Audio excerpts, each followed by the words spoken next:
Hi, I'm Lisa. You have to excuse me, I'm not used to public speaking and to children, to young students, I'm sorry. I have children of my own. I have college students. I sat in these seats 30 plus years ago, wondering what I was going to do with my life. I came to Ohio State to be an architect. And I was in the architecture program for 2 years. I drew, I made models, and I was miserable. I called my mother and said, I'm not happy. My mother looked at me and said, who told you to be an architect? So I then decided I'm gonna be a marketing major. That lasted a minute. I thought, what do I like to do? I love to shop. I love clothing. So I ended up in Campbell Hall, and I was happy. I was doing what I wanted to do. As a kid, my mother would tell me I laid on the floor of the mall, of the store, and cried when it was time to leave. So fashion was what I was going to do. I studied. Back then, it was part of the School of Home Economics. So I took classes on history of fashion, textile science, which was the hardest class I ever took. You got swatches of fabrics that were stained. You had to figure out what the stain was, how to get it out, and based upon what you used to remove the stain, what the content of the fabric was. I sat there in my apartment with Shout. I don't even know if there was Shout back then. There was all the products, and based upon what I used, I had to figure out what the fabric was and what the stain was. That class I did horrible in. But I took fashion drawing, and back then it wasn't illustrating. You actually you had to find a picture, you had to recreate it, basically copy it. And I actually was a TA, and I had to accuse a student of plagiarizing. Because if you ever try to draw something exactly, a line is going to be slightly off. It's not going to be perfect. The proportions will not. If you hold it up to the light and it's identical, it's plagiarizing. So I also took classes in sewing. I wasn't a sewer.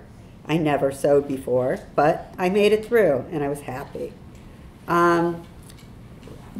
After 4 years here, I was graduating, and I didn't think I had what it needed to get my foot in the door. So I went to New York, and I went to the Fashion and Technology, FIT, and at the time, I'm not sure if they still do, there was a one-year program. And I didn't know if I wanted to be a merchandising or a designer. So I applied for design, and I was accepted. And there, I had to retake that fashion textile science class because I didn't pass it here, or at least didn't get a C or above. And I took classes on illustrating. I learned construction of garments. I had to sew garments. There was a fashion show. Here, there was also a fashion show, but I wasn't good enough back then. I said I had to be a model. I was skinnier than for a friend of mine.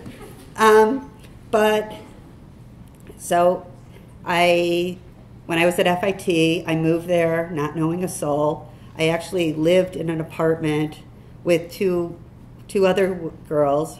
One was also an OSU alum. I lived in the dining room, and my roommates would walk through my room to use the to use the kitchen. So it wasn't the glamorous apartment that Monica and Rachel had.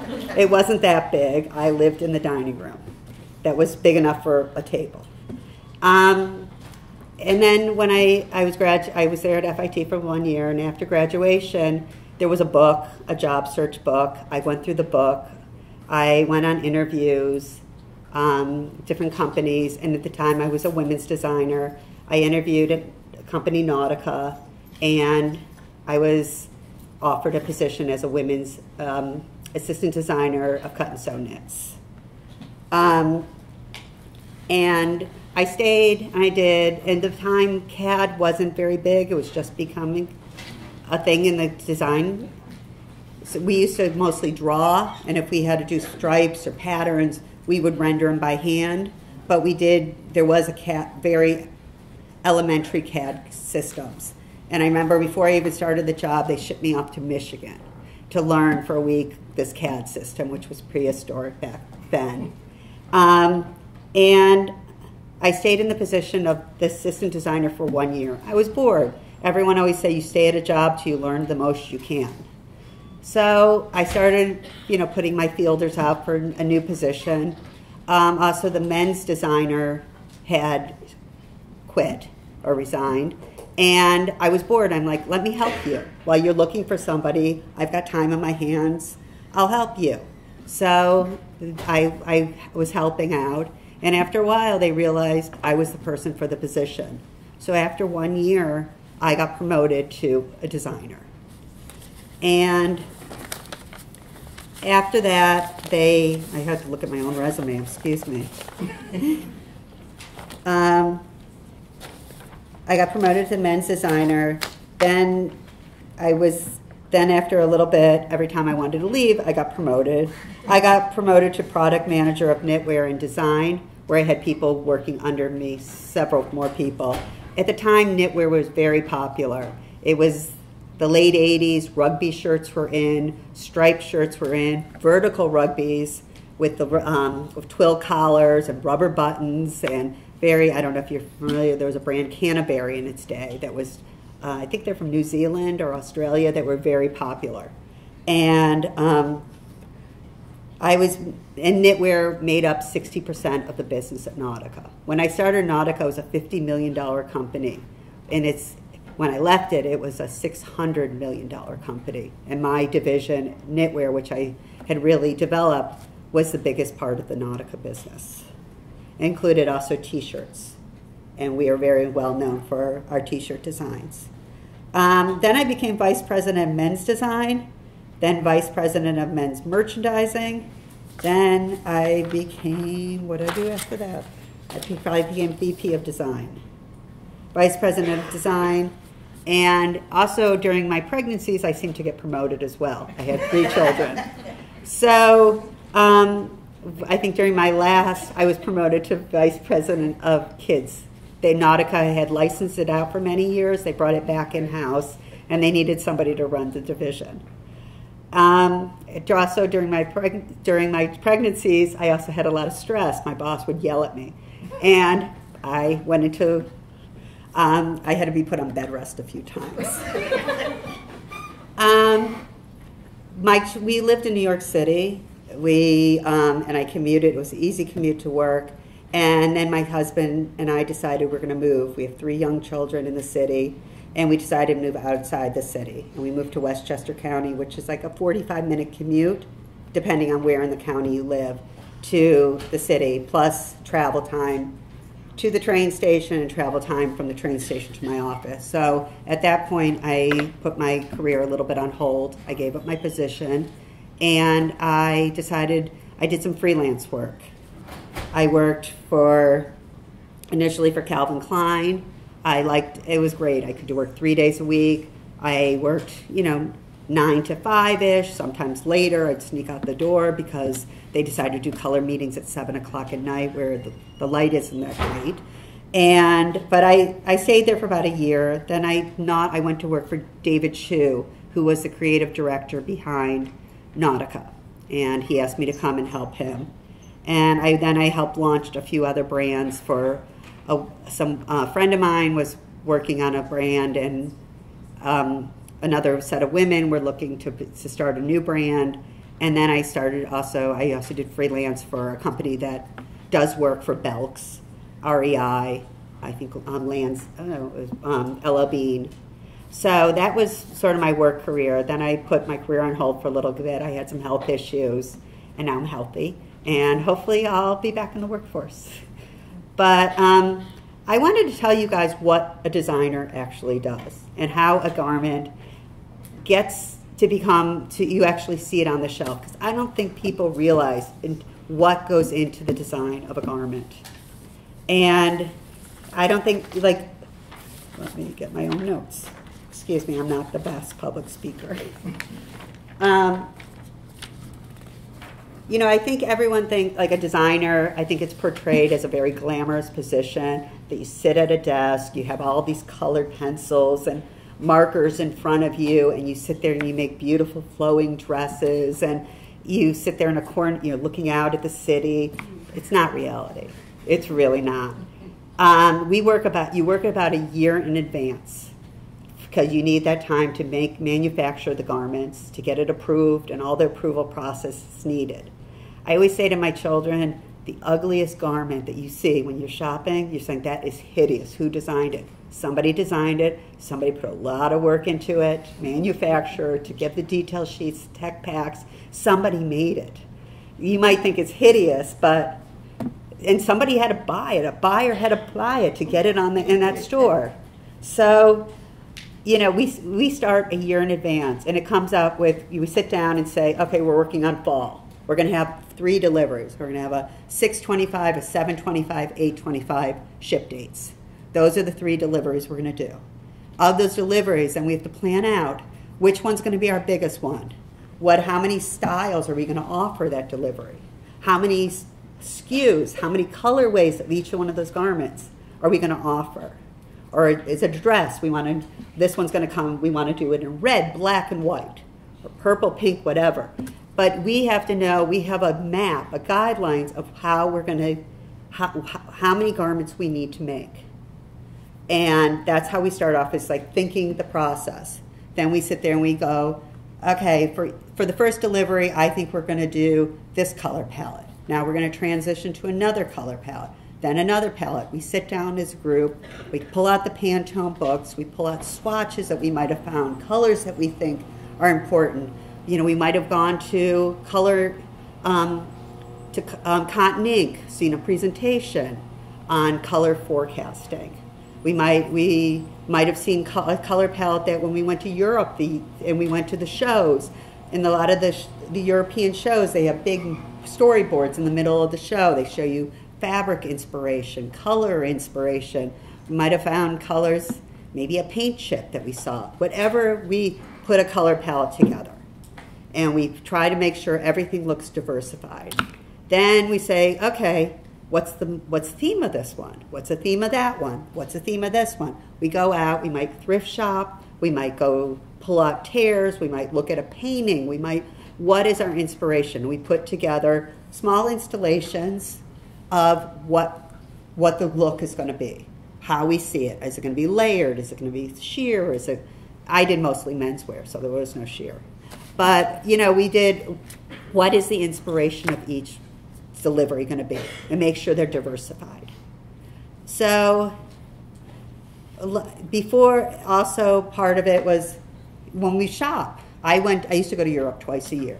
I went to London, I went to Amsterdam, I went to Paris, I went to Florence, Rome, Milan, more of them Rome. And we'd go to the fabric shows, the Petit Filet. We'd stay in very short trips. We'd shop. And I could shop. And we would go, and you go into a store. I like this button. I'm going to buy this garment just because I like the button. Or I like the drawstring. I might like the hood. I might like the color. I might like the stitching. Anything that I saw about a garment that I thought was unusual that I think we could use, I would buy.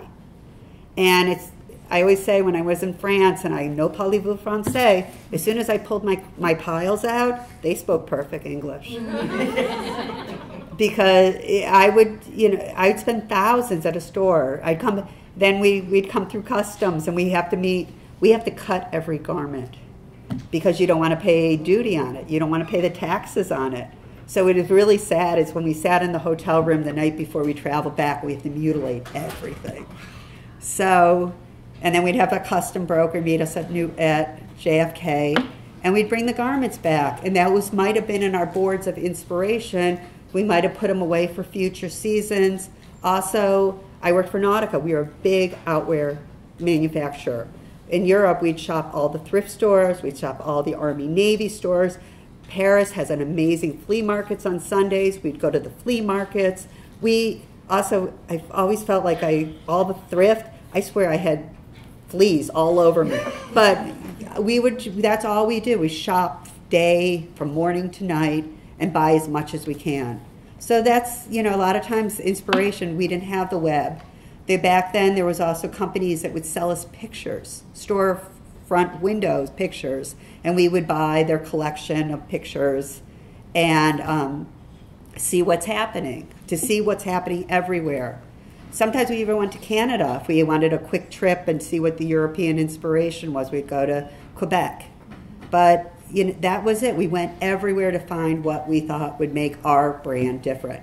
And it's very challenging in menswear. It doesn't change dramatically from season to season.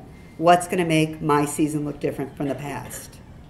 So we would then it's time to sit down and design. And in the early days, we'd sketch things. And then as technology got better, everything was done on the computer. We'd sketch it. Everything is a flat. That was the easiest way to present our garments. It looks like this. And we would put designs on it.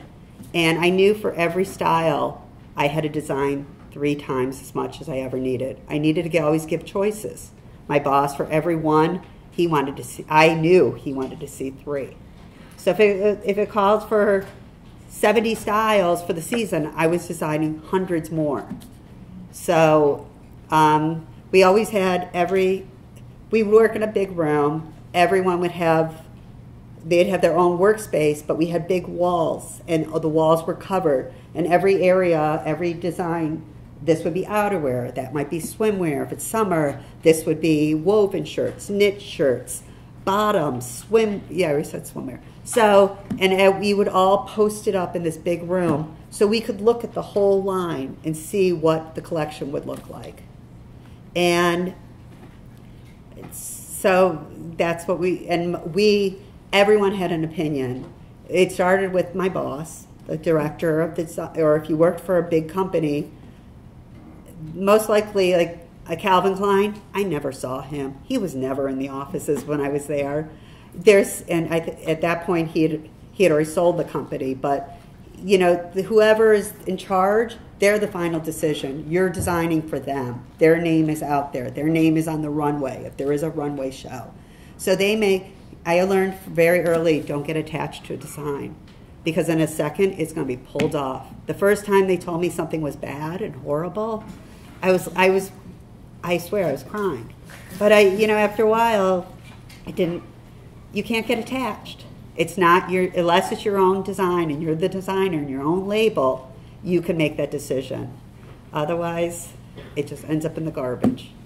So we would design, and part of the design process is there a signature look of this season? It could be a stitching. It could be a contrast stitching that might go. Is it a new placket, a new detail, a new fit? You have to look at all those elements. What is going to make it different? What is going to make somebody want to pull that one versus another one that's in the department next door? What's going to make a buyer want to buy that? And, we thought of things like, there's on men's, like it could be a contrast taping on inside. You might not look at it, but we thought about it. Do you know when you buy sweatpants, there's a good sweatpant has a tape inside for reinforcement. You have to look at all that. What is going to make your garment? And sometimes it's a minimal cost, but what's going to make it stand out? So that's what we would do. We'd sit there and we'd thrash out ideas, and we'd make sure our colors were perfect. And then it's time to write it up and send it overseas.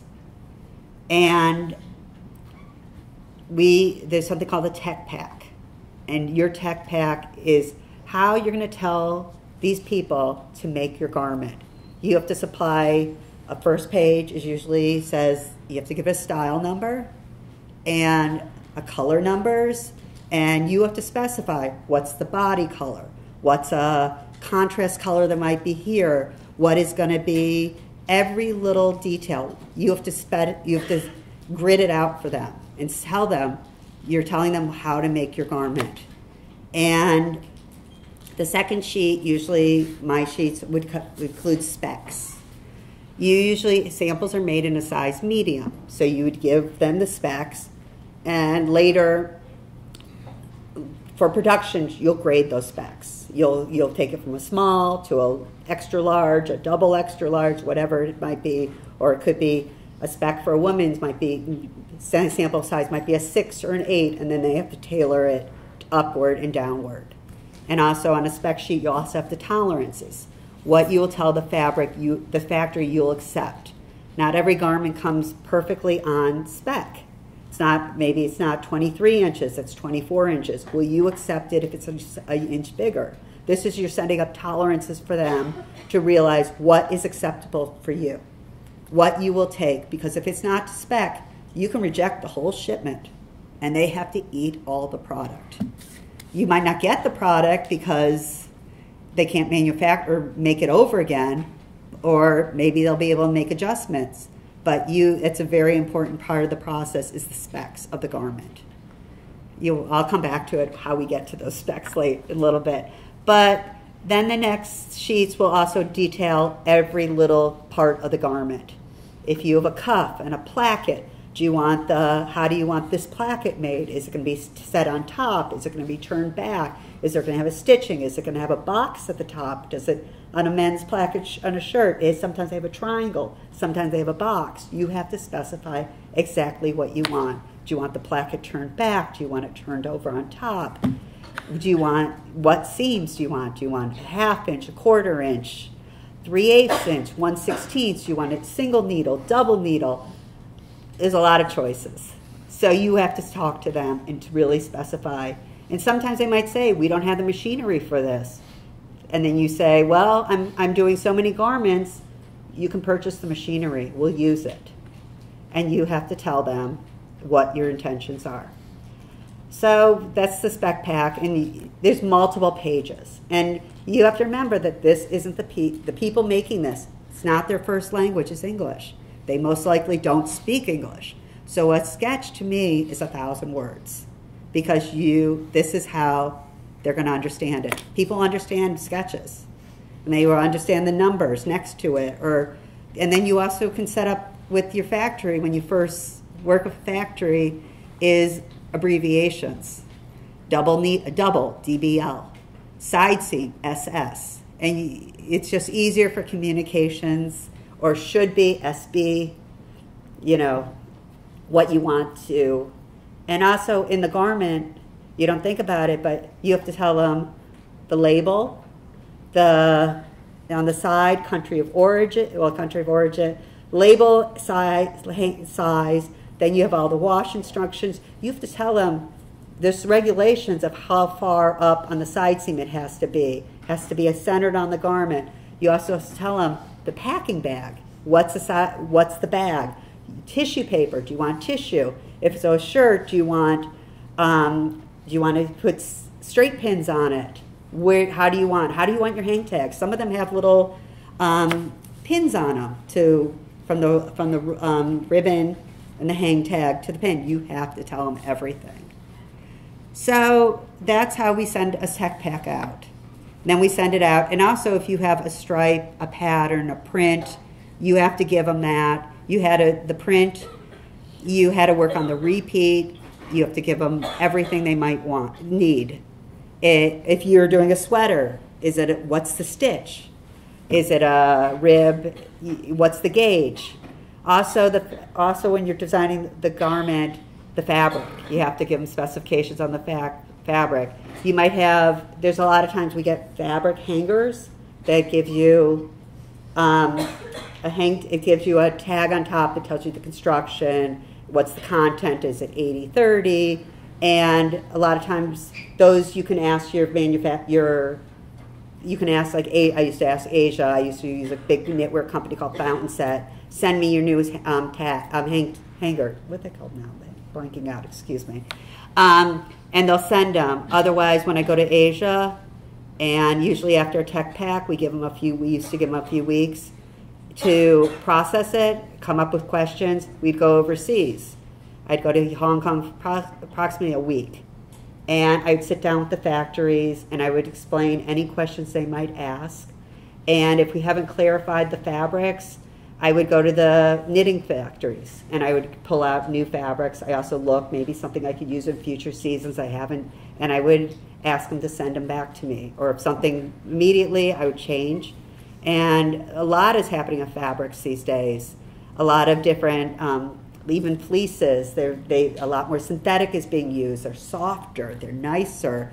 At one point, we did a whole line called NST, Nautica Sport Technology, where we did all the tech fabrics. We were going like after the dry fit and all, but there's so much of that.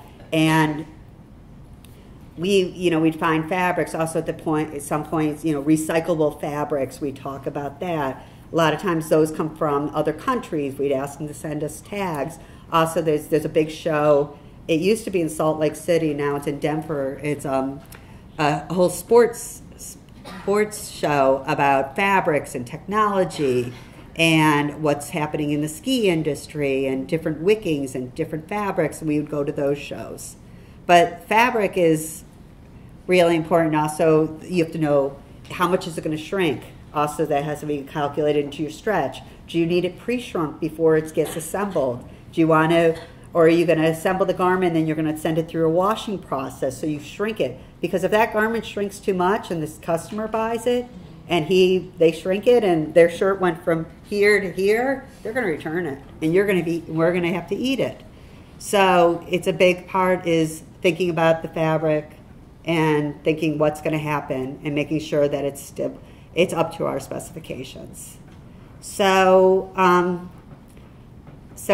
when I was in Hong Kong, we talk about fabric, we talk about garments, we talk about my production team would come in, we talk about pricing, we'd work with them to make sure we hit our price points that we thought were necessary. I've told some of the faculty that when we were there and we were talking about fabrics, we'd ask to put a pocket on. They'd say, okay, pocket costs you 10 cents to add. And I'm like, okay, then the next few days later, we're talking again, let's remove the pocket. Oh, you only get a 5-cent credit. And we were like, we don't understand. Oh, well, we calculated the consumption of the fabric, so we are only going to give you 5 cents back. And there's this saying, I learned a little Mandarin and Cantonese along the way, and you go hiya, which means like, oh my God. And they were they were negotiating prices, and I'm like, what? And they're like, you understand us? I go, no, it's just the pricing is, we have to meet a certain price. And every little detail is calculated into that garment. If I see a contrast color drawstring, that has to be, it's going to take a longer process or whatever. You have to specify everything. If you want a wide drawstring, a narrow drawstring, do you want the tips of the drawstring? Do you want the rubber tip at the end, the plastic tip? Do you want it knotted? You have to give them this information or you're not going to get what you want. So we usually spent a week in Hong Kong, and sometimes we'd go to other countries. I've been to Korea, I've been to Thailand, I've been to mainland China. I go to my factories. At the time we were doing patches, rubber patches. I watched them literally inject the rubber silicone into it. Anything they'll make. And we also did denim. We had to worry about the washes. Do we want it sandblasted? Do we want it frayed? You have to tell them what you want. So that was working on the garment and working and getting it manufactured. Then a few weeks later, you get a sample of not in the correct it might be in a comparable fabric, it might be in the correct fabric, but it's to see the fit of the garment. You want to make sure. And then we call our fit model. We have different fit models for different garments. There is a different fit model for bottoms than there is tops. Or when I was in women's, we had a fit model that had great shoulders. Everything looked great on her. When I was in men's, I also had to deal with big and tall. And that's a very interesting market because just a guy is big, you don't know where he's big, or tall, how tall is he? And we'd have fit models for that. And it's hard to judge always because no one body type is the same. So we'd work on the fit of the garment. We get the samples in. We make the revisions. We have a tech designer that helps us fit the garment. I'm not a seamstress. I can't make a pattern. I probably could try, but it wouldn't be very good. But as I would, we get a garment, and first thing we do is measure it. We to make sure that it hit our measurements, and if it's off, or we might need to adjust it. We don't like it. We might scrap the thing totally, but we have to communicate overseas what we want our garment to, how we want the revisions. It's very unlikely we would ever say it's fantastic the first time, and you get multiple samples.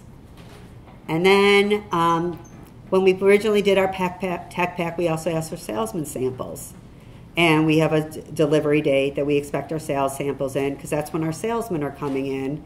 And we have regional salesmen from all over, all different territories that are come in, and they're going to invite the customers to come in and to select the line and select what products they want. So sales samples have to be beautiful.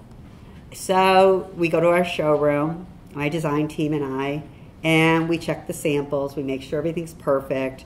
We steam them. We hang them. We set up displays. We want to show what the line should look like. And then my job and most would be to present it to the salesmen, to show them. And salesmen think they're designers too. And they would make their critiques. And they would say, my customer's not going to like this. But the guy from the south, and the guy from the north, and the guy from the northeast, and the southeast, they might not want the same things. And we all have to compromise. We can't make the line to satisfy everyone. So we make the revisions, the salesmen come back, and we might up our inventory on one. Some garments might get canceled. So they might even ask for us to design a completely different one, and then they feel comfortable selling it off a sketch. So we get back, and and then we start sending out the emails. And this one's canceled, this one's canceled, this one's canceled, this one's, we're going to change this colorway, we're going to do it this way. And we always kept track of I didn't say this earlier, but we always kept track by the line of those boards that we had all the way around the room. We always had CADs of them. We shrunk them down, and they're called we called them mini boards. And you can look at the whole line in several sheets. We take them down to be miniature size. We could tell how many styles, how many SKUs of each style we had. And it was like the Bible. Because you can look at the garment in a glance, and you can write on it, you can cross it off, and then we go back into the computer and revise everything. But those were the Bibles. So after that sales meeting, there was a lot of X's and a lot of notes, and it's our job to communicate back to the factory on what the revisions were going to be. That glamorous job where I sat at the window and drew, I spent a lot of time on the computer. You design in the beginning, and you're correcting and perfecting the whole entire time until the garment gets shipped to the stores. And you have to work with your merchandisers, your production people. You have to adjust. We have to hit a cost. We have to talk about pricing, and it's grueling. And during sales meetings, I'm there at 8 o'clock in the morning. I'm maybe leaving at midnight. Before I left for Hong Kong, I worked from 8 in the morning till 2 o'clock at night to make sure my tech packs were sent out when they were, so I could get the samples. We could meet and discuss the garments when I got there. And I did travel to Europe twice a year and go shopping. I go to Asia 4 times a year. And I met a lot of great people, and I learned a lot, and I loved what I did, and I still want to go back. And I stopped working because I ran into some health issues, and now I'm healthy. And I actually have I have 3 children all in college. 2 of them we're business majors, and they both changed to fashion. So my son is at another large university studying fashion. And my daughter is at another one she's only a freshman. She started off as a business major first quarter, and now she wants to do public relations in fashion. So I think my intention is to go back to work for a few years, and probably I'm going to end up working for my son. He's going to boss me around. He expects me to teach him everything I know. but all these years I've been trying to teach him, and he's never listened to me. And I have a daughter that used to think that my clothes were horrible, and everything in my wardrobe was horrible, and all the vintagey looking stuff I had was not cool. She came home for Christmas vacation. She emptied my closet. She thought everything was wonderful. But that's what I did. I don't know if I left anything out.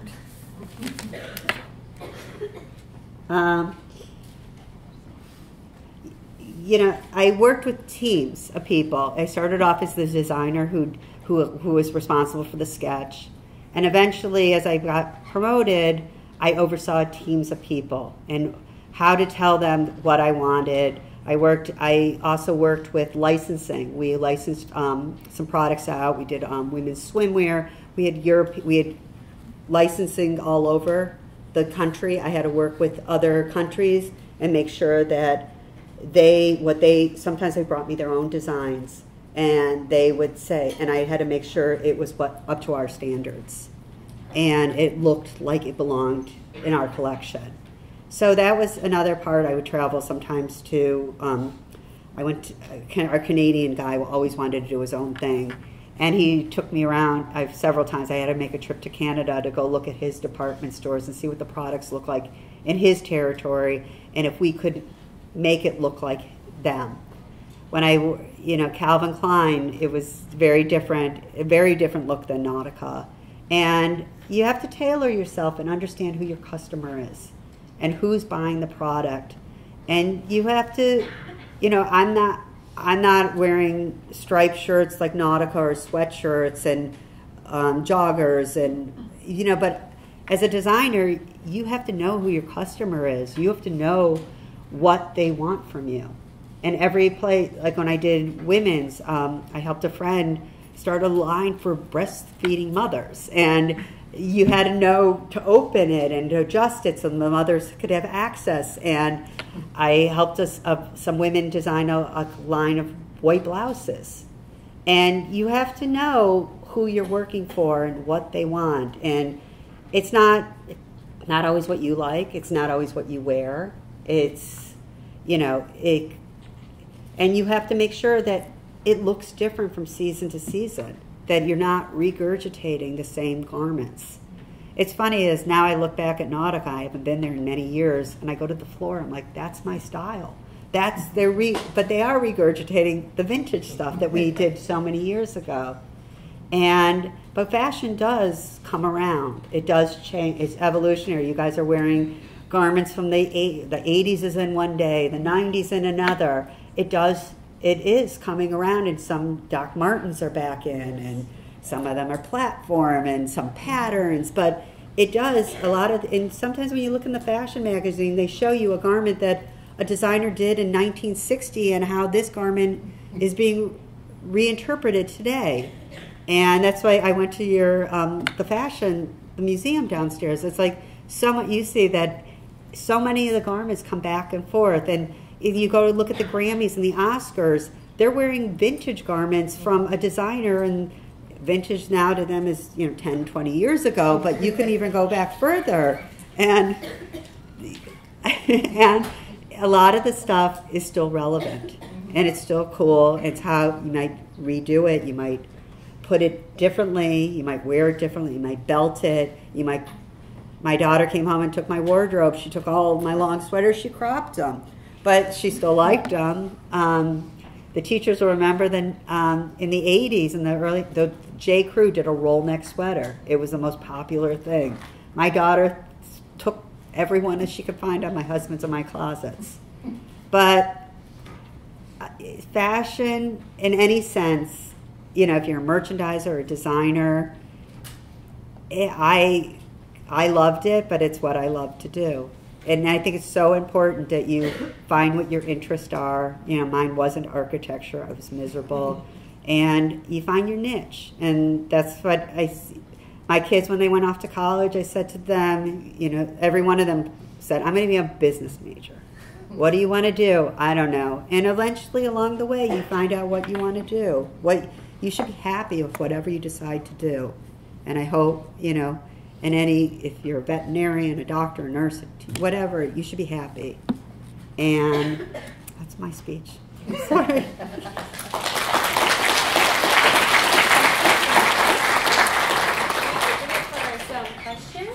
Any questions I can answer?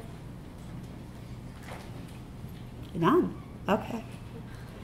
Okay. So you're talking about like understanding the customer. Are there any like other than like just like looking at like WGSN and stuff like that, like research that goes into it, like user research? Usually our salesmen would come back and say, you know, who's wearing this or who's doing this or they want this. Like they sometimes communicated to us a little bit who they thought, but no one's ever right. You know, they say it can be a broad range. Some days it might, but you know, when I was in Nautica, most likely it was a man from 20s to it could be 70s.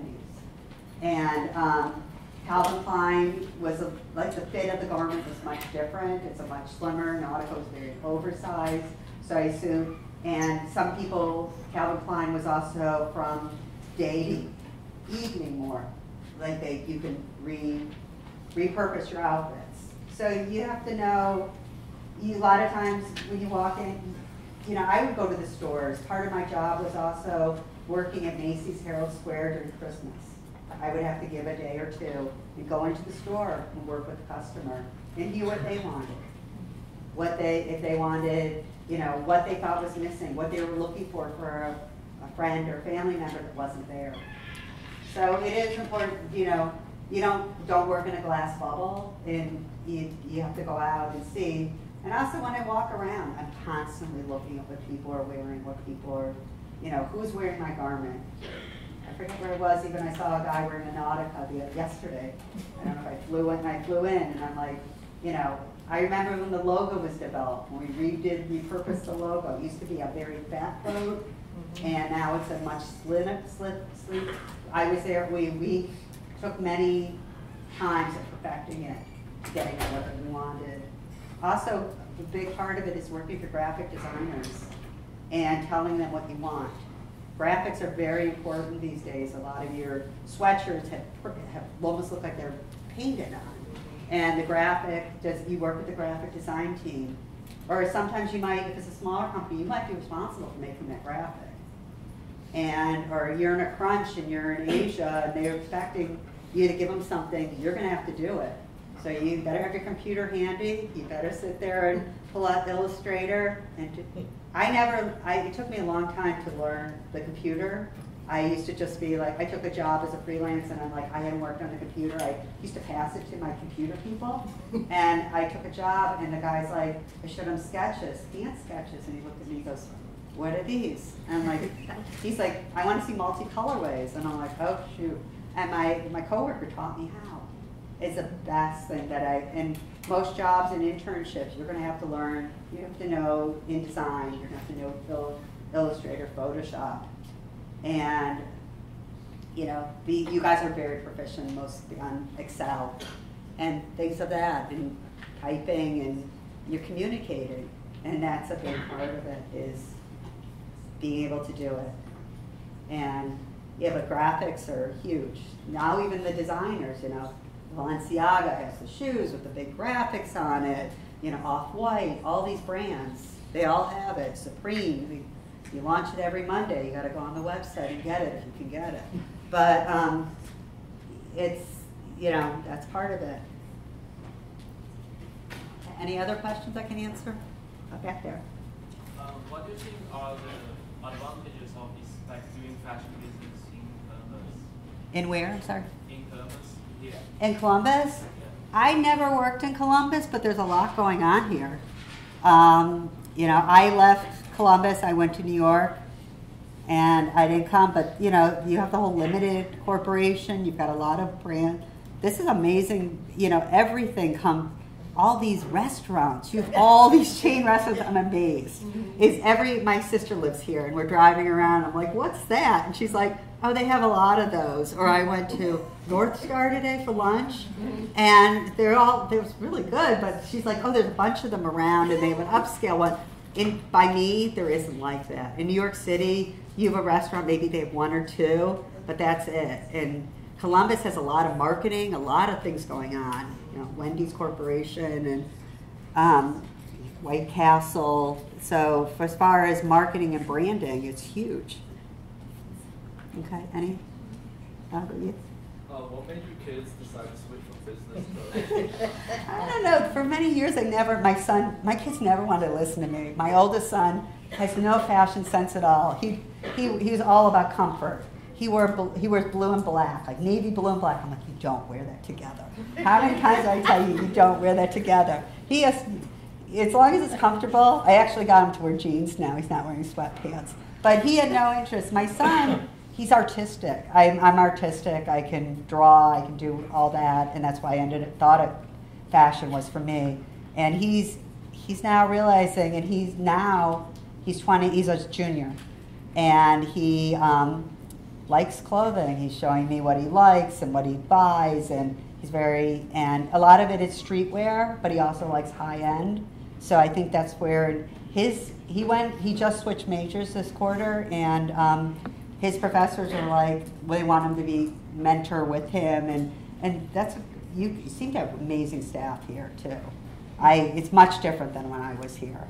And your professors can help you, and they're really encouraging him to do. Like, he's spray painting shorts and doing crazy things and asking me my advice. And I tell you, one day he's going to be my boss, so we'll see.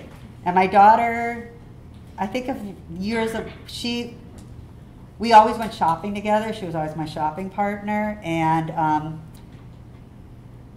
all of a sudden she realizes, like I always said, I don't buy a lot.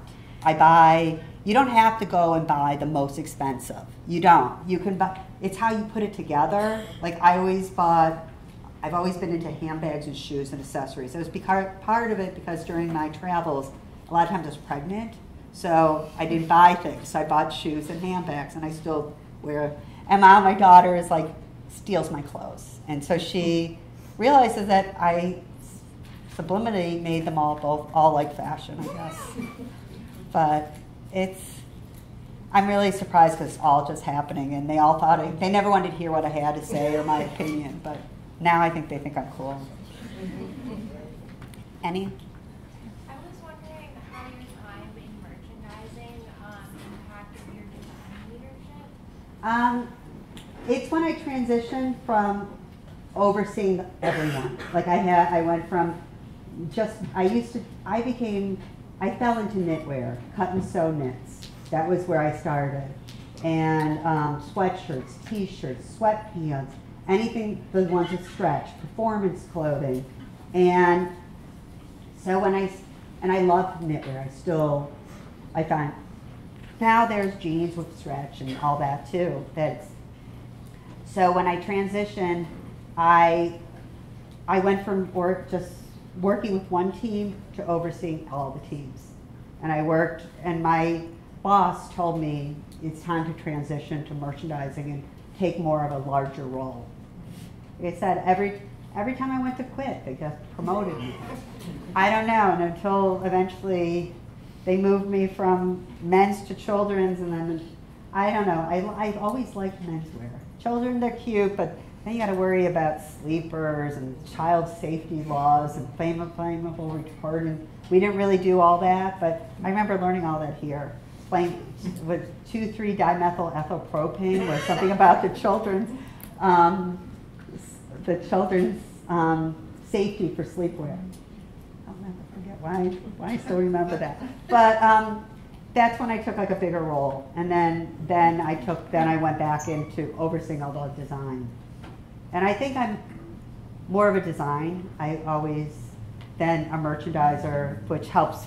The merchandisers more help with the assortment of the product and what the line is going to look like, which is what, and I had to give guidance to more, but I'm more of a designer, like draw and look at the garments, than a merchandiser. It's going to help with the assortment. But I don't know if I answered it. I babble. Anyone else? Where do you see retail going in like the next 10 years? It's really scary. It's like the brick and mortars. Like, I love to shop. I love to go to the stores, and I love to feel the garments and see the garments and try them on. You go to the stores now, the assortment isn't there. It's much easier to go online instead of looking at a handful to look at thousands. So I find it scary. I really do, and I don't know. Like, I was around Easton yesterday and today, and they keep building and building. A lot of it's restaurants and stuff like that, but more stores, and stores moving from smaller spaces to larger spaces. And some of it's the home stores, Restoration Hardware. I think our house went from smaller spaces to larger independent buildings. But also, it's like you can go online to Wayfair, Johnson Main, and all those stores and get homes furnishings, or Builder.com. There's some, I don't know, it's really scary, but then I went to Polaris yesterday and it was empty. So, I don't know. I always thought I would be an online shopper, and I do shop online. I love to go to a store and feel the store and feel the vibrance of the store, but they're quiet these days. It's sad because there is all the retail space. And, you know, we're all become accustomed to, I need it, let's order from Amazon. I got Prime, I'll get it tomorrow. But, and free returns, I don't have to use gas to go back and forth, and I don't know. It's much different. It's much different from when when I was here, we didn't have cell phones. You know, I'm talking 30 years ago, we didn't have all that. And you guys would be so much more gifted to technology. You can sit in a room and say, I like this. You can order it. It'll be in your dorm or your apartment in the next day or two. So, it scares me. Anyone else? I have a different note. What did you do for LLB? That's when I worked in freelance, and I worked for somebody I know locally that has a company based out of Dallas, and he has an office in New York, and he didn't have a designer. He has like merchandisers on staff, and they needed help. They do private label. A lot of these companies do private label, and so I did cut and sew, athletic gear. I did stuff like that. And, you know, they tell me how many garments, what they're looking for, and I would do it.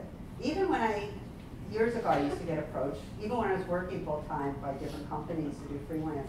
Sometimes people don't have full staff they don't have staff, or they need additional, they need help, and they'd reach out to me.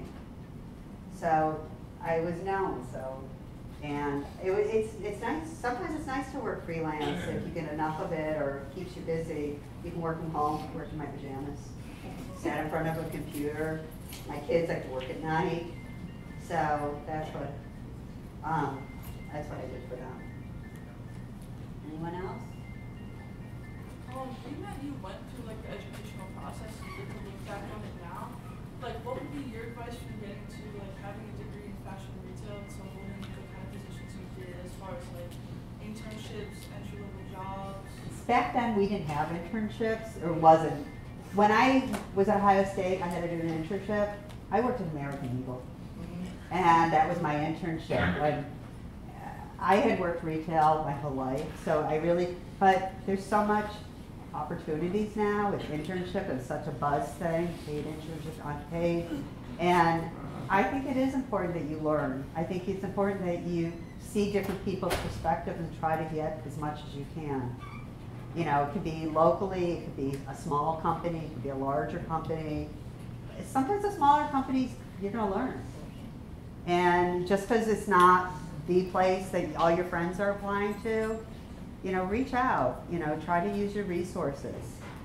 And you're gonna learn, you'll learn something, you'll learn, maybe they make you go get coffee, or you know, but you bite your tongue and you do what your person wants, and you have to start somewhere.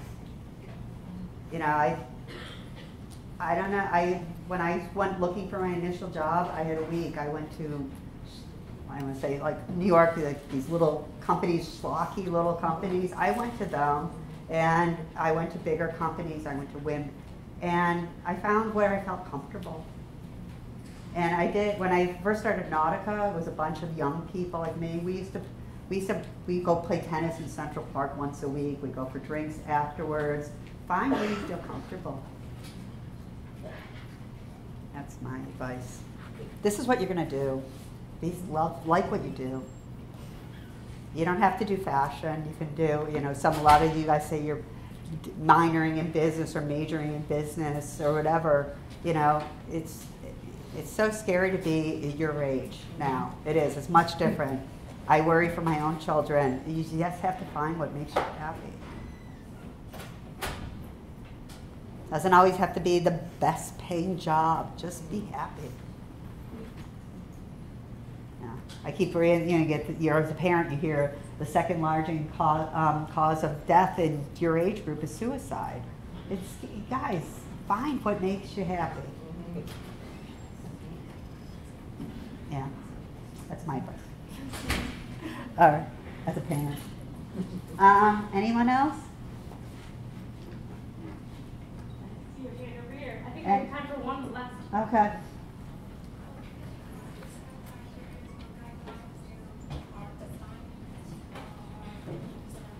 Ooh, I'm sorry. Can you be a little bit louder?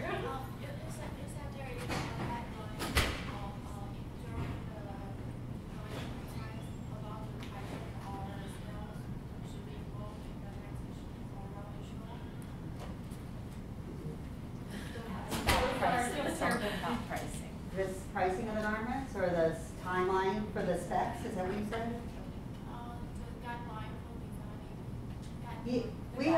There is a chart. We have a master calendar of when we start design, so when we put samples, our tech sheets in, when we have to sample delivery, where we should see first samples.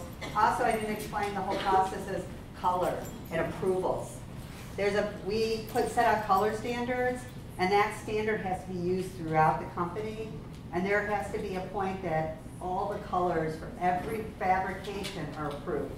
They sit there under light box and look at a different lighting, UVC, you know, all the different lighting, make sure it is compatible. And sometimes it's not just by the naked, this computer can look at it, but sometimes those computers don't look at it as our eyes do. So all that, there's guidelines set up for approvals of everything. And you have to make it.